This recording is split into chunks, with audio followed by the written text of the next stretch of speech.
All right. Your value. This is something you guys can work on right now. If you're at your computer, pull up a notepad, pull up an email, something to write with. But start with the first 3 steps. You got to describe what's happening, what your value is. Craft a simple and precise description of the benefits for the client. So what are they going to see as a benefit from you, from your value proposition? How does that translate to them? All right. So the simple example there is, after this, I'm going to grab breakfast. I'm going to stop by a bakery somewhere and they have food. I'm going to pick up something sweet. That's their value proposition to me. They have something for me to eat. I see that. I get that. It's in my hand. I enjoy it. That's the value proposition of a bakery. All right. Now, hopefully I can get it out of there quickly. They can run my credit card. They can do all the basic stuff, but it has to be food that I want to eat. So that's the simple example. Real estate tends to be a lot more complicated, but start working on a simple, precise description of what your value is. If it takes you more than 2 minutes to describe it to your client, that's it. If my client calls me and says, what's your value proposition? It's simple. To make sure you're experienced and educated enough to make an informed decision in all aspects of real estate. That's it for me. It's simple, it's concise. I can fill in all the details. We can apply that to all aspects of the business. We can talk about how that value proposition resonates with each client, how it has different value in different areas for different clients, but that is at a core what our value proposition is. Step number 2, once you guys have established that, and you should be writing down some ideas, thinking about what your value proposition is, we need to convey that. So clearly convey what you will do to earn the fee for your charge. This is a huge part of where we are in the market. We're in an exciting place in the market right now. There's a lot of reporting out there about low inventory, lack of listings. If you're keeping up with the stats, by the last count I heard, there's 1.6 million licensed real estate agents in the country and 1 million listings. So at a bare minimum, there are 600,000 agents without a listing. And if you subscribe to Bold and Ignite and everything else, you know about the 80-20 rule. So we know that it's more than 600,000 agents without a listing. And so the reason right now is really exciting is that 3 years ago, when there were dozens of houses on the market and you go see houses, you could wait a week to go see them. They hung around for 60 to 90 days. Your value proposition wasn't that important to the client. They weren't rushed. They weren't stressed. Right now, your value proposition is going to earn you business for life. If you can perform on your value proposition, if you can describe it, convey it, and give it to those clients, and give them success in today's market in low inventory, they're going to refer you all the business they ever hear about the rest of their lives. So right now, what we talk about is that adversity, which is where we are in the market, we're experiencing adversity, is simply opportunity looking for work. Adversity is opportunity looking for work. All right? And a big part of where that work comes in is your value proposition and understanding how that affects your clients and how that affects their success. If your value proposition takes them from wanting to buy a home to home ownership, that's success, right? That's what we're trying to do. If that experience is positive, the message is clear, the experience is successful, you've earned that business. And this is the year to do that, because this is the year that they're going to go sit down to dinner with friends over the summer, sit outside, social distance, whatever it's going to be. And they're going to sit down with 4 of their friends, and 2 of them are not going to have found a house, right? They're going to have seen 15 houses, wrote 10 offers, and just gave up. And if your client's one who had success, who had a great experience and is ringing your praises, what are they going to say? Oh, you got to go talk to my agent, right? I had great success. Yeah, we did see a bunch of houses. We did write a bunch of offers. There was some stress, but they got the job done for us. And now that one client turns into 2 or 3. Whereas, as I said a couple of years ago, when everyone in the market, we could wait a week or 2 to go see houses, right? It wasn't that competitive. Your value proposition was not as important then as it is now. So make sure we have that. We can describe it. We can convey it.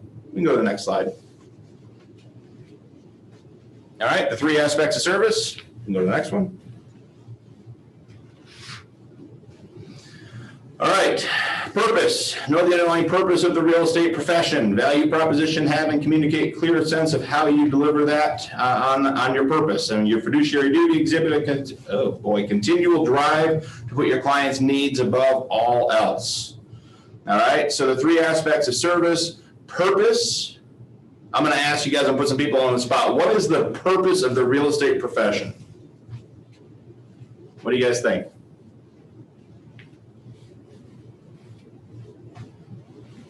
It's Monday, not enough caffeine. I'll tell you what I think it is.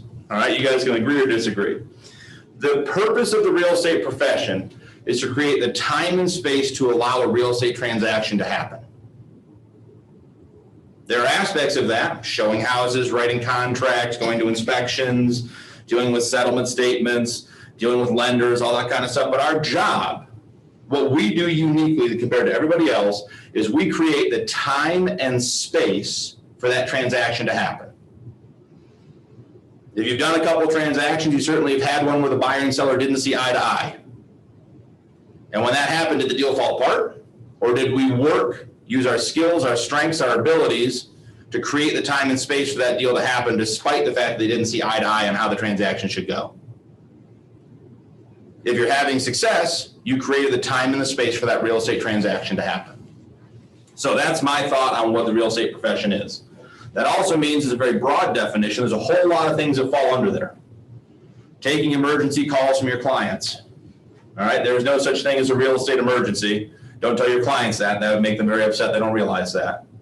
All right, but taking the emergency call from your client. All right, all things we have to do to create the time and the space for that transaction to happen. Okay? Value proposition, we talk about have and communicate. That needs to be something that resonates in your interactions with your clients. It's something that you need to find the opportunity to bring to the table as you interact with them. When they're looking at the master bedroom in the house they have to write an offer on tonight, probably not the time to talk about your value proposition. All right, they need to take in the house. They've got 15 more minutes in the house. The showing's over. We got to be back outside. We got to be respectful of everyone's time windows. We don't want to waste that time. But after our 30-minute showing window is over, and we're sitting in the driveway, on the sidewalk, standing in the street blocking traffic, afterwards chatting with our clients, great time to circle back. All right? So as an example, you show the house, you're out talking to them afterwards, how do I bring my value proposition back into that conversation? Well, I ask, what do you guys think about the house? And they say, we love it. No, they say I'm going to write an offer because it's the only house available, but they do love it. It's true. All right, but they say, I love it. I want to write an offer. Okay.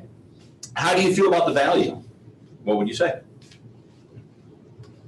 Great value. Great value. All right. Do you understand that we talked about the price per square foot, the number of bedrooms, baths, square footage? Do you want me to send you a CMA so you can compare how you feel the value relates to you to how it works for the entire market?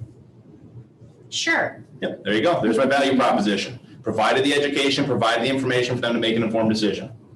All right, so you got to bring it back in. All right, and then your fiduciary duty, exhibit a continual drive to put your client's needs above all else. I'll say this may be the hardest step this year.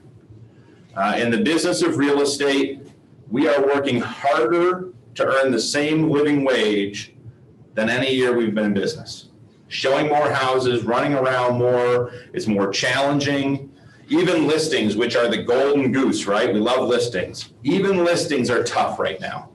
All right, high expectation, bringing them to market, offers coming in, even when you think you've set the expectations. And offers are going to be reviewed Wednesday at noon. You know, you get 3 offers with a deadline in 6 hours. You don't get to wait till Wednesday. You got to talk to your client. All right, so all that comes through. So your fiduciary duty really involves taking the time to make sure we're doing all the things we need to do. All right, and I'll tell you, one of the big things we talk about on our team right now is that is work that you need to do ahead of time.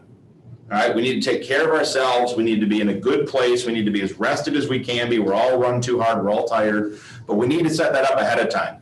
If you have a conversation with your lister and say, hey, we're going to bring the house to market Thursday, we're going to have showings through Sunday, offers are going to be reviewed Monday at 12 o'clock, or we're going to be reviewed at 12 o'clock, and we'll get back to everyone Tuesday, and that's all you say, and an offer comes in Saturday with a 12-hour deadline, they got to respond by Sunday morning, what's going to happen? Sellers are nervous, right? What if we don't get another offer? What if this is the best offer? What if we should just review this one now? We should change the timeline. We have 6 more showings. Let's cancel those and accept this offer. And then when that offer doesn't close, because that buyer felt stressed and forced into making an offer, you're going back to the market. Instead, have that conversation ahead of time with your client. Set that up. Say, hey, this is the plan. All right? Coming to market Thursday, showings all weekend. Monday at noon, offers are due. We're going to reply by Tuesday at the end of the day. They say, okay. Then you say, well, what happens when an offer comes in Saturday with an 8-hour deadline? You have to have that conversation before it happens. That's part of your fiduciary duty.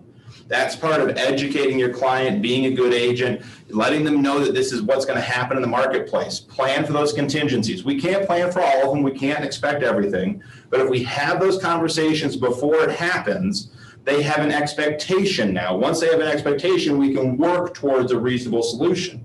If we give them new information in the middle of the deal and they have no expectation, we have no idea what the outcome is going to be. So take the time, set yourself up. Same thing with your buyers. If your buyer intake process does not involve telling them that houses are going to come to market on Tuesday morning, they're going to have to see them Tuesday night and write an offer, we're not educating our client. You're not setting yourself up. All right, and that makes your fiduciary duty a struggle because then they don't have that expectation. They wait until Tuesday after work to send you the house. The house offers are due by that night. They accept one Wednesday morning. You never saw the house. Now they feel like you're not completing your duties. So much of this, as far as your purpose, your value proposition, your fiduciary duty, have to do with setting the expectations and making sure we're communicating clearly ahead of time so that our clients have reasonable expectations. And when they have reasonable expectations, we can meet those. Make sense? All good? Everyone on Zoom, we're good? All right, next slide. All right, we're going to skip through these. We already went through that. Time and space. No one disagreed with me, so I get to be right. All right, value proposition. Next slide. Function versus fiduciary. Okay, good. Know and state your value. Let's see this slide. I can't wait to see this one. This is what I've been saying the whole time. All right. What buyers want. This is based on the 2018 profile by NAR. All right. Help find the right home to purchase, 52%. Help buyer negotiation terms and sale, 14%. Help with price negotiations, 11%. And the bottom one's covered by Zoom, so I don't know what it is, but it's 23%. Other. It's just other. It's all the things they don't tell you that they want that we have to guess and figure out to have success. All right, so in looking at this, based on what we just talked about, take a moment, look at what the buyers expect, and think about how your value proposition and how you present that is going to address these primary concerns they're going to have.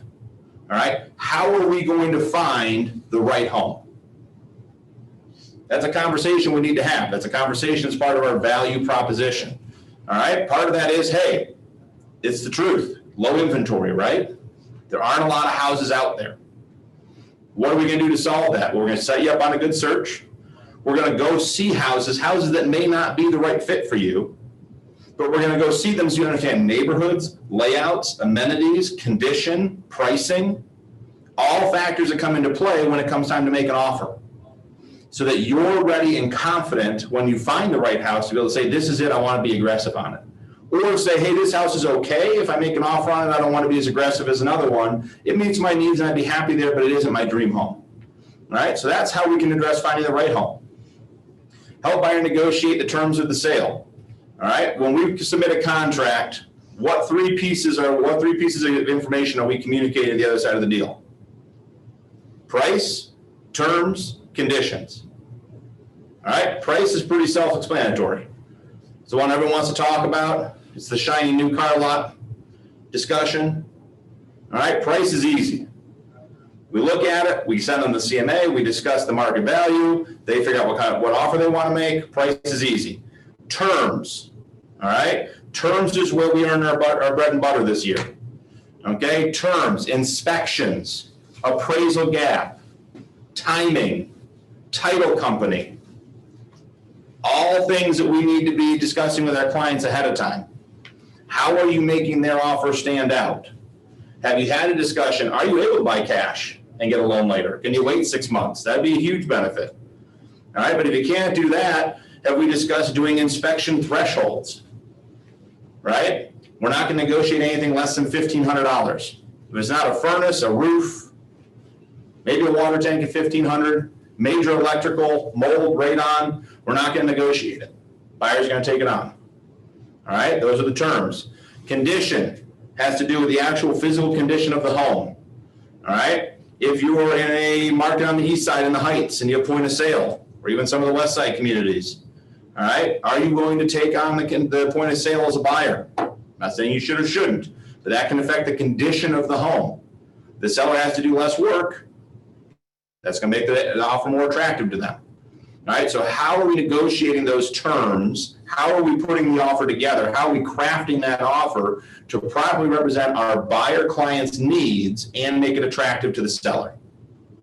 And those are conversations we have to have before we go see the house, so that when we look at the house and we say, wow, that air conditioner looks old. Wow, that roof looks old. Wow, 3 burners on the stove don't turn on.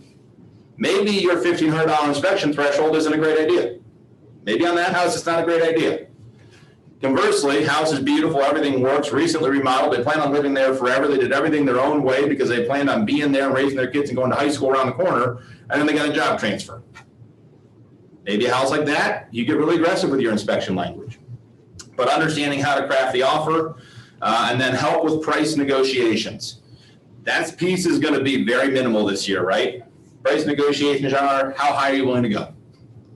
Are you using an escalation clause? That's about all we got this year. All right, and we have to have a discussion. Part of our fiduciary duty is not just telling them, I think the house is going to sell for $350.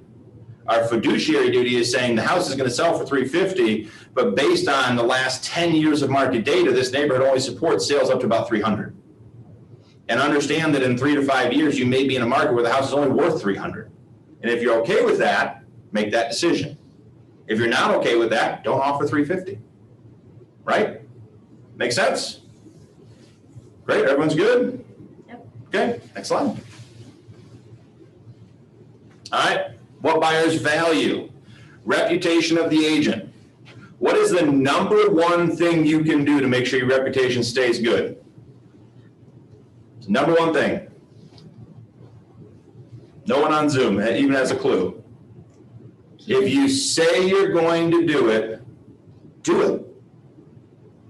If you say you're going to call tomorrow and talk about new neighborhoods, call tomorrow and talk about new neighborhoods. If you say you can get a contractor out to look at the roof, get a contractor out to look at the roof. If you say you're going to meet with the house at 3, be there at 2:55. Do what you say you're going to do. The number one thing that affects reputation is the consumer's expectation of our behavior and not meeting that. And if we are smart enough to communicate with our clients what the expectation is, and then we don't do it, whose fault is that? It's ours, right? So set the expectation, all right? Every single client engagement I leave, I set the next step expectation. So if we're seeing houses with the buyer, that could be, hey, I'll have the offer to you in a couple hours.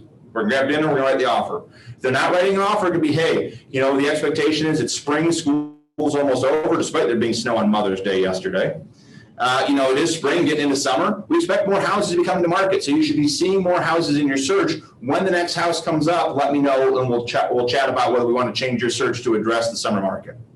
If it's a seller, here's the next step. We're doing photos on Tuesday. I'll call you with the time. I got to get the photographer scheduled. I'll let you know by Saturday so you have time to be ready. Every single interaction you have with a client, tell them how the next step's going to work, and then do it. If you don't know, it's okay to say, hey, look, I know I owe you some information on the point of sale. I'll grab it. I'll be in touch with you by the end of the day. We don't have to have all the answers, but we can set the expectation and we can meet that expectation. Make sense? Good. Agent is honest and trustworthy. What's the number one thing to present yourself as honest and trustworthy? Doing what you said you were going to do, right? If you say you're going to have the paperwork to them by 9, have it to them by 9. Follow through. The only way we're not honest and trustworthy is if we say we're going to do something and we don't. All right? Agent is a friend or family member. Everyone's got an uncle, an aunt, a brother-in-law, a dog walker, sisters, friends, boyfriends, engagement partners, wedding planners, agent. Everyone's got one. All right? We have to come into this with a mindset that we are always competing against somebody. All right? And we've had clients who have had immediate family members that are agents that prefer our value proposition to theirs. It happens. You can win those battles. All right? But understand you're always in competition. Agent is knowledgeable of the neighborhood. All right? If you're going to an initial buyer engagement, buyer intake, you're going to coffee, you're doing a phone call, You need to have something to give them. Not just say something, you need to have something to give them. Remember the client who's moving here from New Mexico last weekend? Sat down, we had a coffee, drove around the neighborhood, picked him up, put him in the truck, drove him around for an hour and a half, showed him all the different neighborhoods. When he left, I gave him a packet this thick. All right, he's looking in Shaker Heights. I gave him the last 4 Shaker Heights Life magazines, the Rec Department Program Guide, the guide to the schools we picked up from the Board of Education, and the most recent newsletter from the mayor. Here's your welcome to Shaker packet. He interviewed another agent on Sunday. You know how much stuff you got from that guy? 0. Give them something, show that. Show your knowledge, but also show that their time is valuable and you're committed to making the most of it. If they're new to the area, if they want information, don't just say, yeah, Cleveland Heights is a great neighborhood. Westlake's a great neighborhood. I sold 3 houses there. They don't care. They don't care about those 3 houses. They're not living in those 3 houses. Go get them the information. Bring them something. All right? Oh, they're even on the slide this time. All right, perfect. Next slide. What sellers want. Help seller market home to potential buyers. Well, that's not hard these days, right? Zillow's linked, Realtor's linked, put it in the MLS, do some social media, all pretty basic. All right, what I'll tell you is that it's not hard to market homes, but explaining how the process works and setting the expectation for the seller, this is what we're going to do. I'm going to do A, B, and C, which is going to result in D, E, and F. I'm going to put it in the MLS. It's going to pull through to Zillow. All right, I'm going to put it on social media. We're going to have an open house. Writing down that roadmap, being able to present how that's going to work is important. Set that expectation. All right, help price the home competitively. All right, I will say this, and some people won't like me for saying this. If you're bringing houses to market this year and you're doing price reductions, you probably didn't price it right. All right, now there's a difference between underpricing it and then you don't realize all the money. But we need to really sit down and have a craft for pricing homes. All right, last house I priced, I ran 3 CMAs. All right, I ran one that was that neighborhood. It was a development. It was about 150 homes for the last 365 days. Every house is sold. 365 days. Saved it. Same exact criteria, 250 days. Saved it. Same exact criteria, 90 days. Saved it. Sent them to the client. We sat down, we talked about it. All right, now here's the interesting thing for that neighborhood. Average price per square foot went up about 3% in the last year. So the CMA from 365 days ago compared to the 90-day went up about 3%. Not a huge amount. But here's the thing. In that neighborhood, the houses that were priced above 300 a year ago sold in multiples. Went over asking. The houses that were listed above 300 in the last 90 days sold below list. When I talked to this guy 6 months ago when we started his buyer process, I told him we're going to list his house for $315. That was my guess. It was my estimate. All right? There are still recent sales to support a price around 300. But based on the fact that the last 3 homes that were priced at 315, 320, 325 all sold 5 to 10 grand under asking, tells me that market's starting to soften. So I went back to him and I explained that if we price at 315 like we talked about, we can probably still sell. We might be competing with one offer. And if they go to inspections and they negotiate, what are we going to do? We have one offer. We're going to negotiate, we're going to do what we can, but we have one offer. Conversely, if we list at 299, there's not been a house that sold below asking, below 300 in that market in a year. So we price this house 299. We're expecting multiple offers this week. Gives us the ability and the power and leverage to negotiate. All right, so pricing is not as simple as pick the last house and add 10 grand, which seems to be what some people are doing in today's market. All right, help sell a home within a specific time frame. So what we're seeing a lot of now is obviously people who have a home to sell have to find a place to live. Finding them a place to live is the harder part of that transaction, right? So we have to have a timeline to get them done. What that means in some cases is, as a buyer's agent, when you write your contracts, give yourself enough time to take care of the sale of their home as well.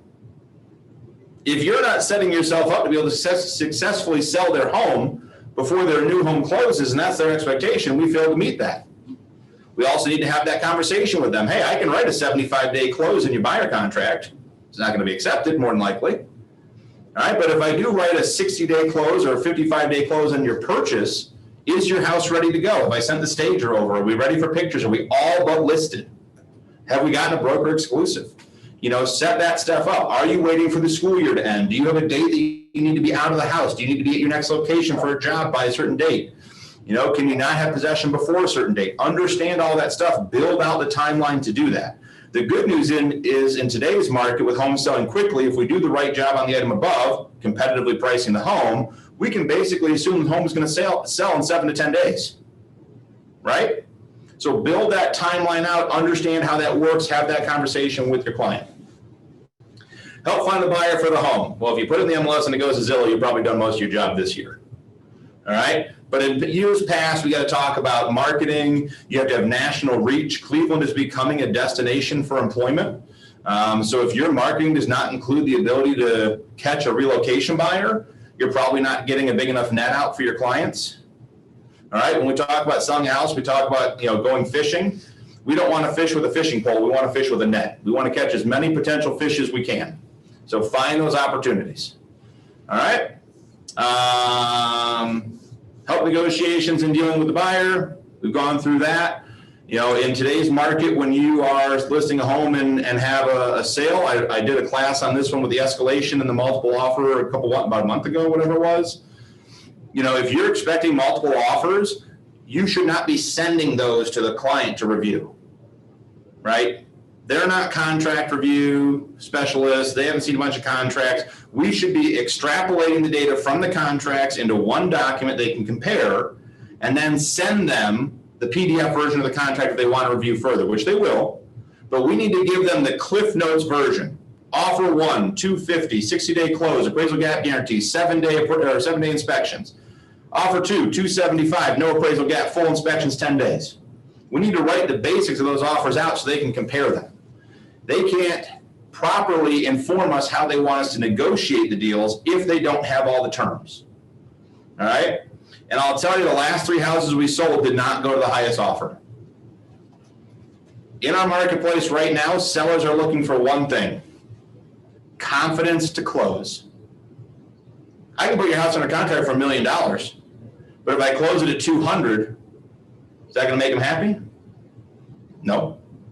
I can put your house under contract at 475, but if it closes at 420, are they going to be happy? No. I can put your house under contract at 630, and then it comes back to market in 2 weeks, which we're starting to see. Pay attention to your back on the market stats. Check your hot sheets in the MLS. Houses are coming back to the market in numbers. All right, this taking the highest offer that we all know isn't going to appraise up front and pretending like it's going to just means we're coming back to the same situation in 3 weeks. And if you've lost all your buyers to that point, you're back to square one. So understand the offers. Make sure you can communicate clearly, however that is. We use a spreadsheet for our seller clients, but be able to understand those offers at a consumer level. All right? Make sure we can present that. Julia, what's the green one at the bottom? Other. Other. Okay, we're skipping other. Moving on. All right. Reputation of the agent, we've gone over that. If you say you're going to do it, right? Set the expectation. Every interaction, set the expectation for the next step and do it. Everyone here should have some kind of task management software, whether it's tasks on your phone, a CRM, command, a notepad, whatever it is that you're checking and working your way through. And when you say you're going to do something, put it on the task list. Before you go to bed at night, check your task list. If it's empty, go to bed. If it's not, turn on your computer. You got more work to do. That's the way it works in this business. All right? But if you say you're going to do it, do it. And sometimes we can't always come through, but if you can't, you call the client, you write the client an email and say, hey, look, I'm really sorry. I know I owed you this by the end of the day. I was waiting for a response from the city. I've called 3 times. I didn't get a response. I'm going to follow up first thing in the morning. I'll let you know. No big deal, right? Let them know. Agent, honest and trustworthy. Goes back to, if you say you're going to do it, do it. All right. If you say you're going to, don't make any promises you can't keep. You can't tell them what the house is going to sell for. You can't promise it's going to appraise. If you say something's going to happen, make sure it happens. Again, agent is friend or family member. We all have that. Agent's experience. All right. Here's the thing about experience. You have to sell a house to have the experience of selling a house. It's a self-fulfilling prophecy. All right. And we all face it at some point. Figure out a way to make that your benefit. Whether you have a ton of experience or you're new to the business, make that a benefit to you. All right. Right now, I can tell you experienced agents are working harder than they've ever worked in hopes of making the same amount of money. All right. They have this big book of business that used to take 100 hours every month to take care of. Now it takes 300 hours to take care of. They don't have what? Time. If you're a new agent, what do you have? Time. All right. And that's the biggest thing. You know, when you go to listing appointments, you're talking to these clients, what do I have at time? Say, you know, what's going to happen when, you know, we have showing scheduled, there's a problem with the lockbox, or the key's lost, or someone wants to get in last minute and their agent's running late and we can't get into the house. Said, I'm going to be there. That's what's going to happen. I'm going to be there. I'm going to figure out the lockbox. If there's someone who's client that's supposed to show up and the agent can't make it, I'm going to go, I'm going to show the house for him to make sure you get the most offers you could possibly get. Make sure you have the strongest chance of selling your house. I'm going to make sure that happens. Saturday night, I was hosting my younger sister's birthday party at 20 people at the house.